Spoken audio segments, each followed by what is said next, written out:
Hai, Assalamualaikum. Nama saya Nuriza Atira binti Aziz yang bernombor kad matrik 282700 dari grup O Ipoh. Hari ini saya nak bentangkan sebuah tajuk iaitu pasaran bebas. So, apa itu pasaran bebas? Pasaran bebas itu adalah ekonomi pasaran yang berasaskan penawaran dan permintaan yang tiada kawalan dari kerajaan. Selain itu, ia juga boleh dikenali sebagai sistem kapitalisme dalam persekitaran ekonomi yang mana bekalan dan permintaan menjadi faktor utama kenaikan harga. Okey. So, ciri-ciri pasaran bebas adalah tiada campur tangan kerajaan dalam ekonomi. Ianya keputusan ekonomi adalah ditentukan sendiri oleh pengguna dan permintaan yang tinggi tanpa melibatkan campur tangan pihak kerajaan sepenuhnya untuk memaksimumkan kepuasan pengguna dan pengeluar, yang mana ianya boleh dijadikan sebuah negara yang akan meningkat kadar inflasinya dengan mendadak. Okey, seterusnya kepentingan pengguna dalam pasaran. Pengguna yang dianggap raja dalam pasaran ekonomi kerana corak keuntungan, sumber peruntukan yang ditentukan oleh pengguna, dan di sini juga jelas menyatakan yang mana pasaran bebas adalah sumber ekonomi yang terbaik pada negara, dan pada masa yang sama jurang dan tidak kesamarataan mulai timbul. Seterusnya, sistem yang tidak diberitahu apa yang perlu dilakukan, dan harga atau nilai barang yang ditentukan oleh penawaran dan permintaan. Okey, so apa pula kelebihan pasaran bebas?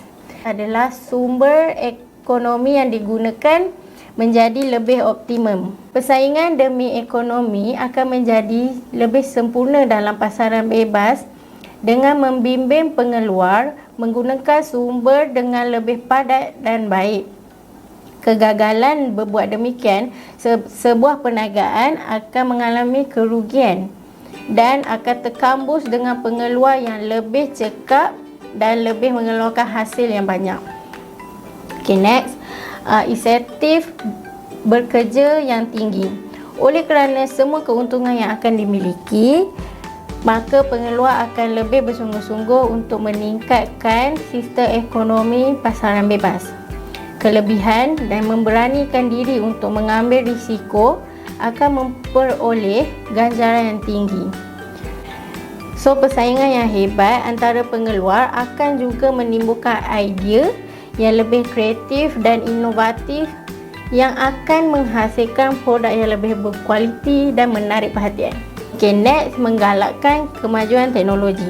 Dengan wujudnya pelbagai pengeluar, ia akan menggalakkan lagi perkembangan dalam teknologi kerana tentunya pengeluar akan berusaha mengkaji teknologi yang baru demi usaha untuk kekal dalam pasaran bebas ini. So, di dalam sistem pasaran ekonomi yang bebas ni, setiap pengeluar akan dapat mencapai dan tingkatkan kepuasan yang semakin lama menjadi semakin tinggi jika penawaran produk dipelbagaikan dalam pasaran yang lebih luas. Okey, so apa pula kelemahan pasaran bebas? Nombor 1, kegiatan ekonomi yang tidak stabil. Permintaan dan penawaran yang akan sering berlaku selari dengan perkembangan keadaan semasa yang akan mengakibatkan pasaran ekonomi akan naik turun dan seringkali menghadapi masalah inflasi yang serius. Nombor 2, pengabaian kebajikan kepada masyarakat. Di dalam sistem ekonomi pasaran ini, harga barang yang tidak terkawal oleh kerajaan akan secara tidak langsung tidak dapat memberi kebajikan kepada rakyat dan masyarakat. Ini kerana ekonomi pasaran bebas ini hanya tertumpu kepada keuntungan semata-mata. So, tanggungjawab sosial terhadap masyarakat akan kurang diberi perhatian. Maka, golongan yang lebih kaya akan menjadi semakin kaya dan mempunyai kelebihan dalam pasaran bebas, sedangkan golongan yang kurang bernasib baik akan semakin kurang sumber untuk bersaing dalam ekonomi. Okey, nombor 3, wujudnya monopoli yang merugikan. Monopoli di sini bermaksud sebuah grup yang besar yang akan menjadi pengeluar monopoli yang merugikan apabila pengeluar sengaja mengehadkan kadar pengeluaran dan meletakkan harga yang tinggi dan tidak masuk akal. Ia juga akan menyebabkan pilihan pengguna menjadi terbatas apabila monopoli seperti ini menguasai ekonomi pasaran bebas. Analisis pasaran bebas dalam dasar awal di Malaysia yang dapat dibincangkan adalah Malaysia melaksanakan pasaran bebas atau pelaburan terbuka ini adalah fokus kerajaan dalam memulihkan ekonomi negara.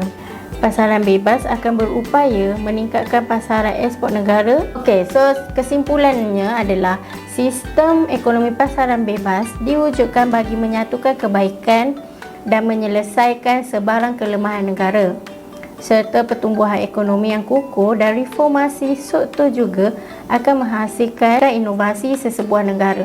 Walau bagaimanapun, sesebuah negara yang membangun perlu mengamalkan ekonomi pasaran bebas kerana ianya menjadikan sesebuah negara itu lebih berkesan dalam memberikan penekanan demi menjana pendapatan sesebuah negara.